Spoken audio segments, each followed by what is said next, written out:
¿Te has preguntado cuál es el origen de las leyes que nos rigen actualmente? ¿Por qué tenemos reglas de conducta en la escuela? Pues bien, todas esas respuestas tienen un origen y es en la ética. Pero, ¿de dónde surge esta palabra? ¿Por qué es importante estudiarla? Los contenidos que veremos en esta asignatura de Ética 1 pretenden dar esas respuestas. Pero primero vamos a ver cuál es el origen de la ética, dónde surge la ética y dónde comienza la ética. Las primeras respuestas nos remontan a las reglas de conductas antiguas. En las primeras civilizaciones, Egipto y Grecia, pueden ser los principales ejemplos de estas primeras reglas de conducta que habían en la sociedad. Remitiéndonos a Grecia, con los primeros filósofos como Sócrates, es que se empezó a reflexionar sobre la importancia de que existieran normas de conducta en la sociedad. Que nos dijeran en pocas palabras qué es lo bueno y qué es lo malo, qué es lo correcto y qué es lo incorrecto, las cosas que son prohibidas y las cosas que se permiten hacer en la sociedad. De ahí que la ética se relaciona con la filosofía. La filosofía como esa disciplina que se pregunta el porqué de las cosas. Y una de sus disciplinas más importantes es la ética, aunque hay otras disciplinas como la estética que veremos en contenidos más adelante.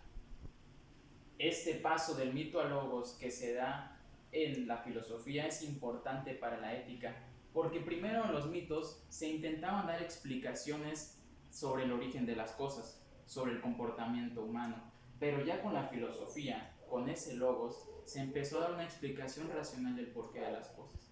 Esa relación del mito con la filosofía empieza a dar una serie de características. Por ejemplo, el sentimiento de vergüenza que tenían las personas de no actuar correctamente conforme a la ley. La persona sentía una pena, una vergüenza, una culpa por cometer errores en la sociedad. Al contrario, era sinónimo de ser un héroe quien cumplía los reglamentos de una sociedad.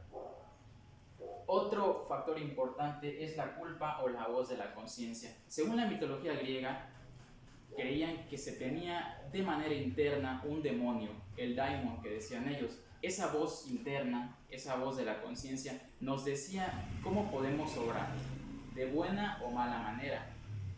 Principalmente el daimon, que había sido arrojado al mundo como castigo por haber hecho malos actos, le decía al hombre que debía de hacer actos buenos, portarse bien en pocas palabras. Otro punto muy importante es la virtud. Ser virtuosos. ¿Qué quiere decir ser virtuosos para los griegos? Pues actuar bien, hacer el bien. Como dirían, hacer el bien sin mirar a quién. Pero la virtud por excelencia es la justicia, ser justos. A veces usamos la palabra justicia. Hay que ser justos o hay que ser justos en la calificación, etc. Pero la justicia es la virtud suprema. Todos estos fundamentos eran tarea de la filosofía, buscar el fundamento de las cosas, de los actos. Y se preguntaban el por qué. ¿Por qué debo hacer el bien? ¿Por qué debo de evitar el mal? Todas estas preguntas se empezaron a reflexionar conforme a la ética.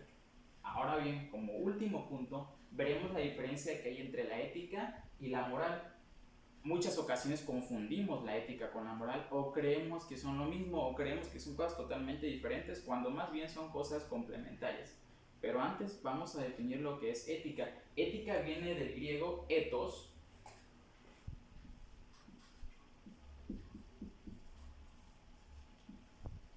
que tiene dos traducciones: morada o carácter. Pero esta morada es una morada interior que viene a traducirse como modo de ser.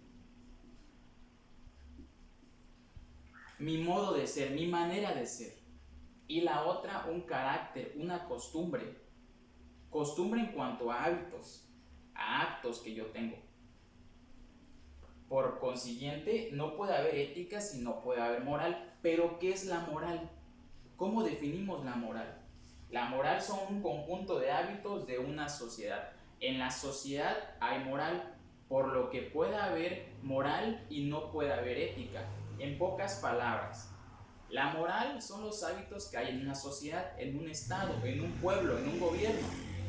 Y la ética son los conjuntos de hábitos que existen en una persona. Yo soy ético si decido portarme bien o portarme mal, pero soy moral desde que estoy cumpliendo una ley que existe en la sociedad.